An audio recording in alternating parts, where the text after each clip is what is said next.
مولانا شیخ خلیل الرحمن سجاد نعمانی ایک معروف ہندوستانی عالم دین، ایک بہترین مفسر، کامیاب مقرر، مقبول رہنما اور عظیم روحانی شخصیت ہیں۔ مولانا سجاد نعمانی پورے بھارت میں ایک بلند مقام و مرتبہ رکھتے ہیں۔ عالی دماغ مفکر، دور اندیش مدبر، زمانہ شناس اور جہاندیدہ عالم، فکر و بصیرت، علم و حلم، تدبر و اصابت رائے، خطابت و تقریر میں ممتاز حیثیت رکھنے والے، ملک کے حالات اور عالم اسلام کے عروج و زوال پر گہری نظر رکھنے والے، محبت و الفت کے پیغام کو عام کرنے والے، امن و انسانیت کی تبلیغ کرنے والے انسان ہیں۔ اپنی ہمہ جہت خدمات اور ہشت پہلو صفات کی بنا پر بلا اختلاف مذہب و ملت سب کے نزدیک یکساں پذیرائی مقبولیت حاصل ہے۔ مولانا سجاد نعمانی ماضی قریب کے معروف عالم دین مولانا منظور نعمانی کے باصلاحیت اور باکمال بیٹے، جبکہ مولانا عتیق الرحمن سنبھلی کے چھوٹے بھائی ہیں۔ مولانا سجاد نعمانی 1955 میں ہندوستان کے شہر لکھنؤ میں پیدا ہوئے۔ آپ مولانا منظور نعمانی اور مولانا ابو الحسن علی ندوی کی فکر و نظر کا عکس ہیں۔ ان دو عظیم شخصیات کی نگرانی اور سرپرستی میں آپ کو پروان چڑھنے کا موقع ملا۔ آپ نے جہاں ظاہری علوم میں وقت کے جلیل القدر ائمہ فن اور اساتذہ سے کسب فیض حاصل کیا، وہیں علوم باطنی اور روحانی دنیا میں بھی آپ نے اکابر اہل اللہ سے خوب استفادہ کیا اور ہر ایک کے منظور نظر رہے۔ آپ تصوف کے سلسلہ نقشبندیہ کے شیخ اور مولانا پیر ذوالفقار احمد نقشبندی کے خاص خلیفہ مجاز بھی ہیں۔ آپ نے تعلیم اپنے آبائی شہر میں حاصل کی اور دارالعلوم ندوۃ العلماء اور دارالعلوم دیوبند سے سند فراغت حاصل کی۔ بعد میں آپ نے سعودی عرب کی معروف المدینہ یونیورسٹی سے تعلیم حاصل کی اور قرآنی علوم میں ڈاکٹریٹ کی سند حاصل کی۔ آل انڈیا مسلم پرسنل لا بورڈ نے آئینی حقوق اور مذہبی اقلیتوں کے عقیدے کے تحفظ کے لیے ایک تحریک دین اور دستور بچاؤ مہم کے عنوان سے ایک تحریک چلائی۔ اس مہم کی قیادت مولانا سجاد نعمانی نے کی۔ آپ نے شعور بیدار کرنے کے لیے پورے ملک کا سفر کیا۔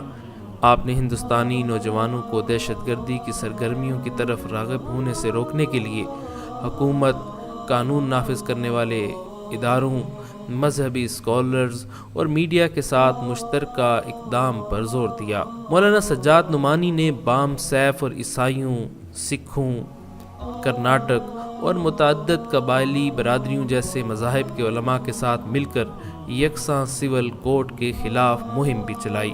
تفسیر قرآن میں آپ کی مہارت و قابلیت اور بصیرت روز اول سے مسلم و مقبول رہی۔ آپ نے مسند تدریس کو بھی زینت بخشا۔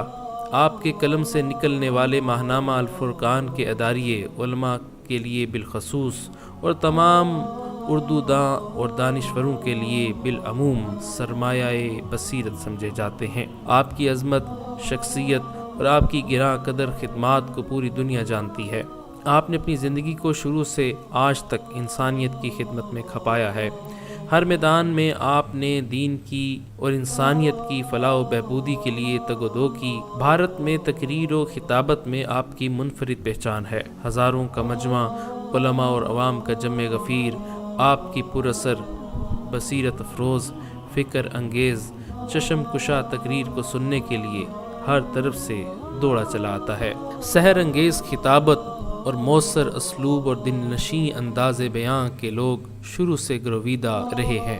اس وقت آپ کے چشمہ علم و عرفان سے جاری ہونے والے فیوز و برکات سے پوری دنیا کے مسلمان مستفید ہو رہے ہیں۔ ممبئی میں جہاں ایک طرف نئی نسل کو دین و دنیا کا جامع بنانے کے لیے دارالعلوم امام ربانی کے نام سے ایک عصری تعلیم گاہ قائم ہے، وہیں قابل و باصلاحیت علماء کو تیار کرنے کے لیے دینی مدارس کے فارغ التحصیل طلباء کے لیے نعمانیہ مجددیہ کے نام سے خانقاہ آباد ہے، جہاں روح و دل کی تسکین کے لیے ہزاروں افراد آتے ہیں اور دعائے دل لے کر جاتے ہیں۔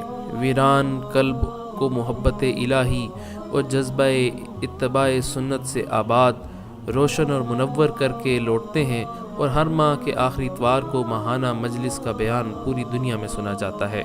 مختلف ریاستوں سے لوگ اس روحانی تربیت گاہ پہنچ کر براہ راست استفادہ بھی کرتے ہیں۔ 1995 میں آپ نے رحمان فاؤنڈیشن کی بنیاد رکھی، جو آج بھی انسانیت کی خدمت کے لیے پوری آب و تاب کے ساتھ قائم ہے۔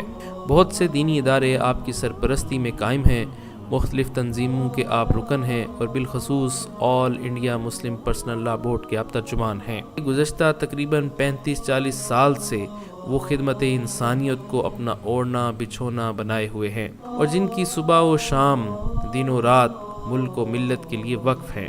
ملک میں امن و محبت کے قیام کے لیے اور بلا تفریق مذہب و ذات پات، عدل و انصاف کے لیے ان کی کوششیں یادگار رہیں گی، اور ہر دور میں ان کی محنتوں کو برابر خراج تحسین پیش کیا جائے گا۔ نفرتوں کی دیواروں کو گرا کر محبت کے گلشن کو تعمیر کرنے کے لیے انہوں نے اپنی جوانی کو کھپایا۔